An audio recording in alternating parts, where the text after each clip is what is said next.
But he says there's been a lot of talk about flattening the curve, but this is the wrong idea. You have to get R naught down close to 1 in order to really slow the growth. And if you can do that, the region of parameter space that would correspond to getting really close to R naught equal 1.0 is really close to just getting it below 1.0 and crushing the virus entirely. Exactly. Yeah.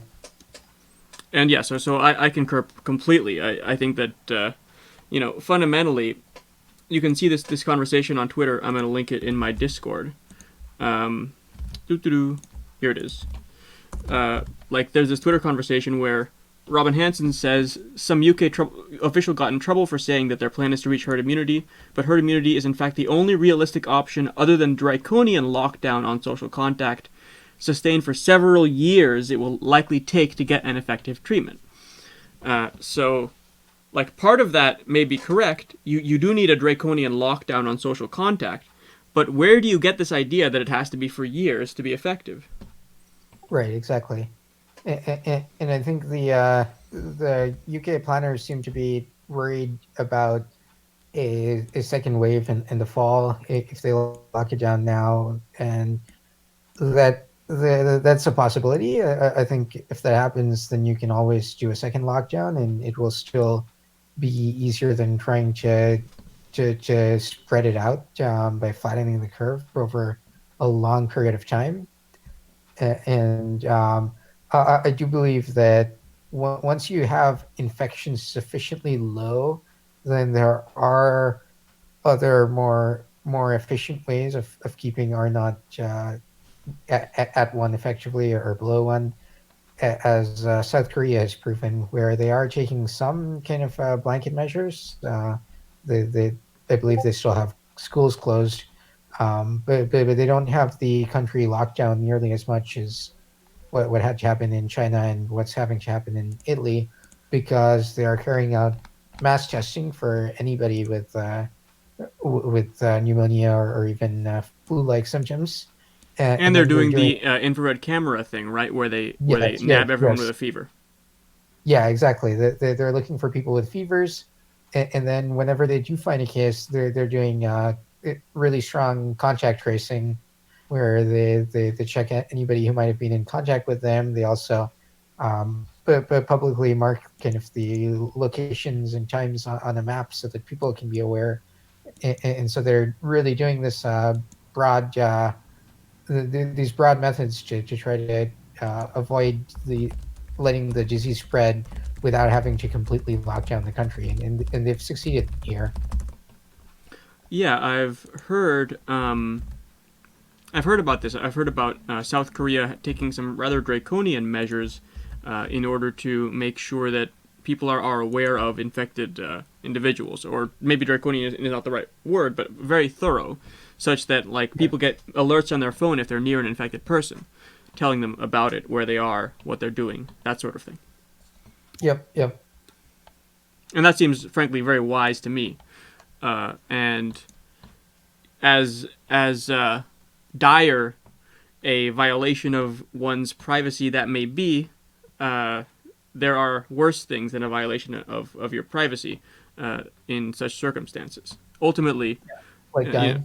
yeah, or like just creating a tremendous collapse. Like I've seen a lot of people get very cavalier about a 3% death rate, but look at Japan's death rate during World War II, right? It's Right. around Right. 3%. So it's Yeah. not just that people Yes. die; it's that this is a Yeah. catastrophically disruptive event. And Yes. And yeah, and so yeah. And aside from the people dying, a lot of people will be very sick with lung damage that will last years. And when people once people start dying, obviously the economy is not going to continue as it was going. Like anybody with savings is going to quit their job and work from home, or just self quarantine. And people obviously are not just going to carry on while everyone's dying, and just avoid taking an economic hit.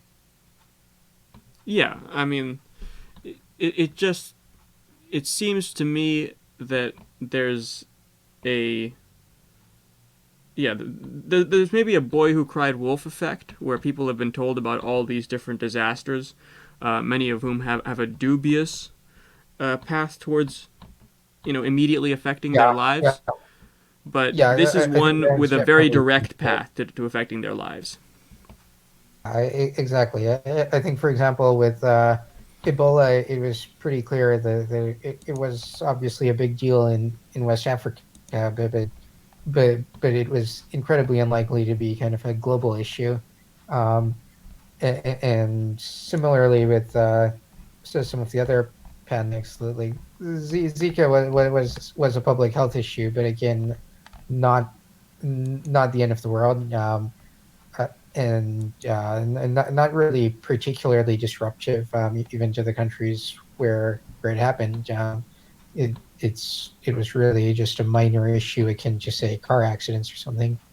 And I think SARS was kind of it had the potential to be just like this coronavirus, and I think it would have been rational to be concerned about it at the beginning until it got clear that they were able to control the cases. And I think I was like similarly not as worried about this one until it became clear that it has a long incubation period and it's hard to control without actually taking strong measures, and that it seems to be popping up in countries outside China and spreading pretty effectively, which Yeah, was this kind of one when I has was legs, right? SARS. This virus seems to have legs, and Yeah, the swine flu exactly. ultimately got to tens of millions of cases, and had a curve less impressive than this. Although Yeah, yeah. I mean, we yeah. may So we may be swine able flu to was arrest that. What do you think are the chances that this goes all the way? Say reaches burnout, basically like hits. I would call that hitting like 50% or more of America's population. I would rate it pretty low. What would you say? yeah, yeah. I think it's pretty low. I think there's a lot of fatalists who are kind of assuming that and coming up with strategies to deal with that, like flattening the curve or trying to let everybody get infected all at once so we can bounce back faster.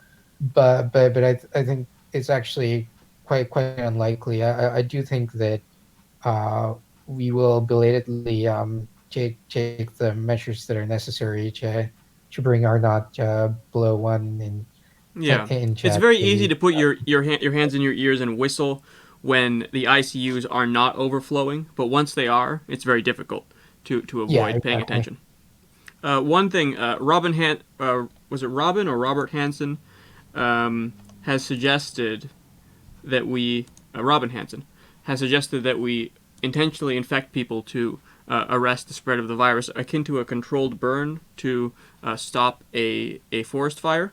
I generally have spoken pretty negatively about this, but I think one exception I might make, I I think there's a pretty strong case for intentionally infecting teenagers who seem to have uh, almost immunity to the negative effects of the virus, and then using them as your shock troops, as your people uh, caring for the stricken people. Yeah, yeah.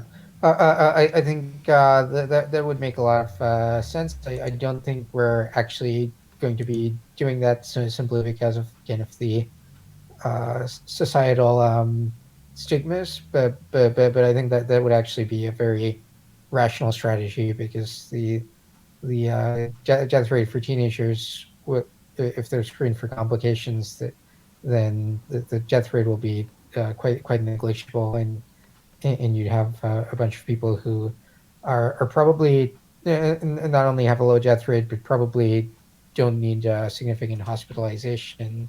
So you can essentially train them for doing like basic nursing tasks or whatever. But honestly, at this point, we're probably kind of too late in that it's growing fast, and we're just going to have to get it under control. And I think actually, kind of the efforts to improve the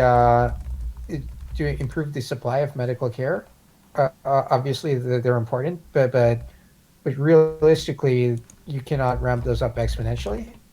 We might be able to improve them by a factor of two, a factor of 10 or something, but realistically, the biggest effect we can have is to lock things down as early as possible, because the virus doubles every week, every 6 days. So just taking action, say 2 weeks earlier, means a dramatic reduction in the ultimate effects of the virus.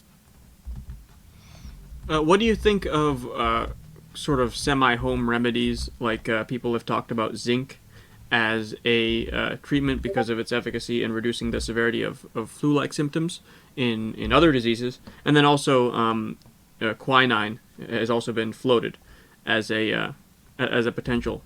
Uh, Yeah, yeah. So I think I advocate that people can using zinc if they get any symptoms. It has like there are mixed kind of reports on its efficacy, but as long as you don't take so much that you poison yourself, I think if there's a chance that it is effective, then I'd say definitely kind of the balance of expected utility can is positive, and so you should take zinc, take vitamin C, kind of take anything that will hopefully lessen the severity if you do get the disease. And I've definitely seen some promising reports about the effectiveness of quinine. And the nice thing is, quinine is not like a rare antiviral that's hard to manufacture, that has low stocks. So hopefully you know how it I is got effective. quinine? I bought homeopathic knee pain medication, and it's quote unquote homeopathic. They're doing this nowadays with all kinds of supplements because it gets around FDA requirements. So they make it homeopathic diluted 2 times or something, and then they can sell it as a traditional homeopathic remedy. So Oh, that's cool. that's how I got my quinine stock. So I've hoarded quinine, zinc, and just standard penicillin antibiotics in anticipation of this, Yep, and yep. hopefully none of them will be necessary. One question. In my area, Uh, it's only now just started that people are rushing to the grocery store shelves, and some things are in short supply. How's it going where you are? And do you think people are panicked enough, or are you surprised at how much life is sort of going on as normal? I think last week I was kind of surprised. I saw like pretty decent crowds in packed buses and stuff. I think that's been much less the case over this weekend, and I think it might kind of taper off next week. I think people are starting to catch on. I think the stock market crash might have helped, and just the kind of publicity is probably starting to trickle its way into the public. Yeah, You're also seeing as to state government getting more vocal about this, and national government, obviously, with a state of yes, emergency. yes, definitely, yeah, yeah, and I do think I've seen kind of obviously in the big stores, I've seen toilet paper stocks are usually gone. Occasionally they'll come back in stock, and then kind of the staple non-perishable foods. Like cereal boxes are always there, but although they're definitely kind of less. There's way less boxes stocked than I'm used to, and some of them are, so some of the specific cereals are out. But like in Trader Joe's, the shelf was completely empty of rice, pasta, or pasta sauce. Yeah, I went to Trader Joe's and like all the frozen food section was wiped out. What do you think about exercises and market timing? I just have this sort of general heuristic that I feel like people are pricing in like people are continually surprised by new updates. They think that this thing might fizzle, and so every Yeah, time yeah, things get worse, or every time things go along the expected path from an epidemiological perspective, you see these shocks in the market. But eventually, people are going to get wise. So, what do you think about that exercise in timing the market? yeah. I mean, I think the market is it still hasn't fallen as much as it should have. I think yeah, I think it will continue to fall Right now, the futures are looking down 5%. So kind of looking to cut half the gains, half the rebound that happened on Friday. Um, I think it even at that price, I think it would make sense to kind of so certainly if you own shares, sell them and consider getting put options or whatever to bet against the market at this point. And I suspect that kind of at the height of the kind of panic and the height of when all the healthcare system gets overwhelmed will be kind of when the biggest losses in the stock market will happen. Um, and I think what we see is that that's when kind of it continues to grow exponentially, even as quarantine measures and all sorts of lockdown measures are put into place, because there's that lag. And I Right. suppose that's probably when I Like the would new be cases are lagging behind unwinding. like a week or whatever, whatever Yeah, measures you yeah, implement. exactly. I think, yeah, it took some really strong actions over a week ago, and we're only just starting to kind of see the growth in new infections So you'd taper off, sell the puts particularly. the week after we implement like some severe measures. Yeah, exactly. That's an interesting play. And then would you buy calls after that? Uh, that's hard. It's hard to say how quickly I expect things to rebound. I certainly would consider going long in the stock market again, just It, partly, I think it would just depend on how low the bottom goes, really.